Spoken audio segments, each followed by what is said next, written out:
ఇప్పుడు కేవలం 7,999 up to 10 kgs వరకు బరువు తగ్గి అధిక బరువు నుంచి వచ్చే ప్రధాన సమస్యలను దూరం చేసుకోండి.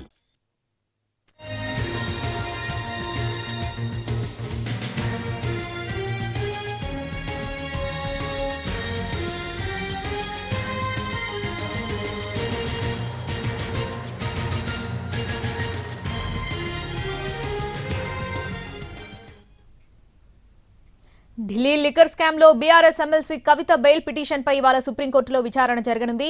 ట్రయల్ కోర్టు నుంచి హైకోర్టు వరకు బెయిల్ కోసం కవిత ప్రయత్నించినా ఫలితం లేకుండా పోయింది. దీంతో ఆమె సుప్రీంకోర్టును ఆశ్రయించారు.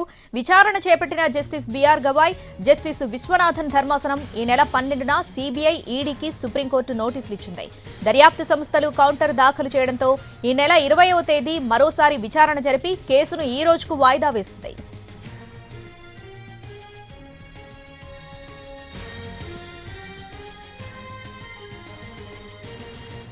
ఇక ఇవాల్టి విచారణ సమయంలో కవిత తరపున ప్రముఖ న్యాయవాది ముకుల్ రోహత్కి వాదనలు వినిపించనున్నారు.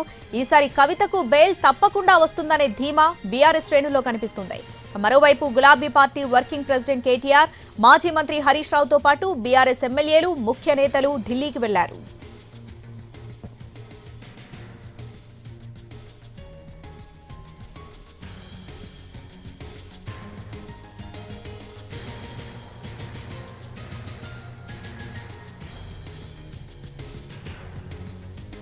ఢిల్లీ మద్యం కుంభకోణం కేసులో మార్చి 15న కవిత అరెస్ట్ అయ్యారు. ప్రస్తుతం తీహార్ జైల్లో ఉన్నారు. ఇటీవలే తీవ్ర అస్వస్థతకు గురి కావడంతో ఢిల్లీ ఎయిమ్స్ లో చికిత్స అందించారు. సుదీర్ఘకాలంగా జైల్లో ఉండటం, ఇప్పటికే సిబిఐ ఛార్జిషీట్లు దాఖలు చేయడంతో కవితకు బెయిల్ వస్తుందని బీఆర్ఎస్ అంచనా వేస్తుంది.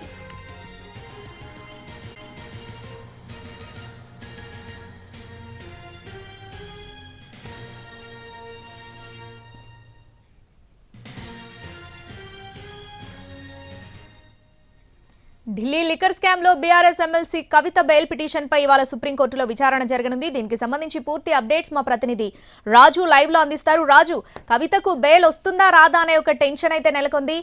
కవితకు బెయిల్ వచ్చే అవకాశాలు ఎంత మేర ఉన్నాయి? డీటెయిల్స్ ఏంటి దీనికి సంబంధించి? ఎస్ రావణి, ఢిల్లీ లిక్కర్ కేసులో అరెస్ట్ అయినటువంటి కవిత దాదాపు 5 నెలలకు పైగా తీహార్ జైల్లో జ్యుడిషియల్ రిమాండ్లో ఉన్నటువంటి పరిస్థితి కనిపిస్తుంది.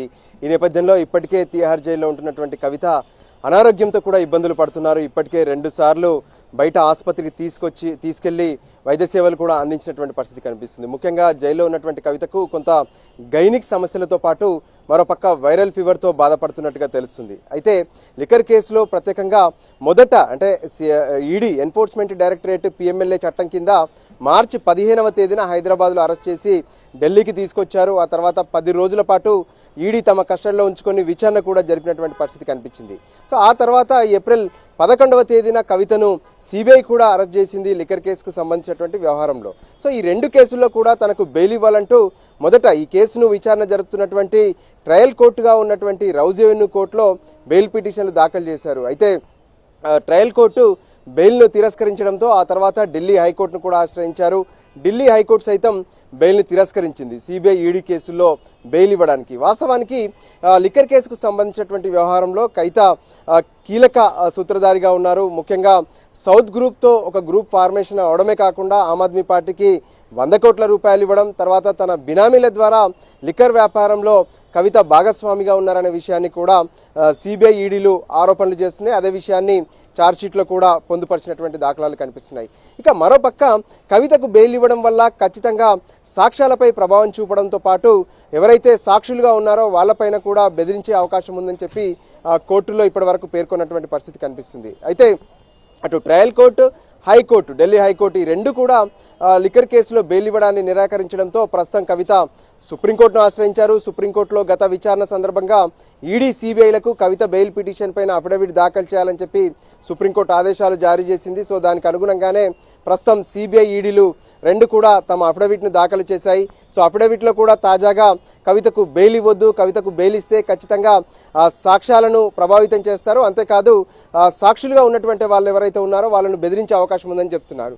ఇక మరోపక్క ఏదైతే ఈ ఓవరాల్ వ్యవహారంలో కూడా ఇప్పటికే సిబిఐ, ఈడీలు ఛార్జ్షీట్ దాఖలు చేశాయి.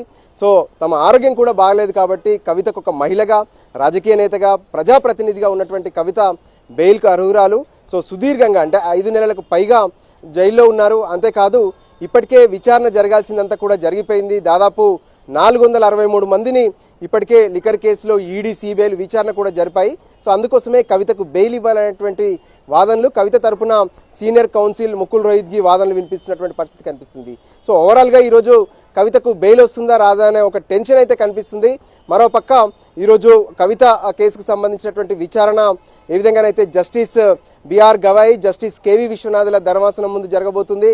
సో ఈ సందర్భంగా అటు సోదరుడు కేటీఆర్, దాంతోపాటు హరీష్ రావు, ఇతర బీజేపీ ముఖ్య నేతలందరూ, బీఆర్ఎస్కి సంబంధించినటువంటి ముఖ్య నేతలందరూ కూడా ప్రత్యేకంగా కోర్టుకు హాజరు కాబోతున్నారు. సో మొత్తానికైతే ప్రతి ఒక్కరూ ఒక టెన్షన్ అయితే కనిపిస్తుంది. సో ఖచ్చితంగా ఇకనైనా కవితకు బెయిల్ దక్కాలి. ఎందుకంటే అనారోగ్యంతో అటు జైల్లో ఉన్నటువంటి కవిత తీవ్ర ఇబ్బందులు పడుతున్నారనే విషయాన్ని పదే పదే స్పష్టం చేసినటువంటి పరిస్థితి అయితే కనిపిస్తుంది.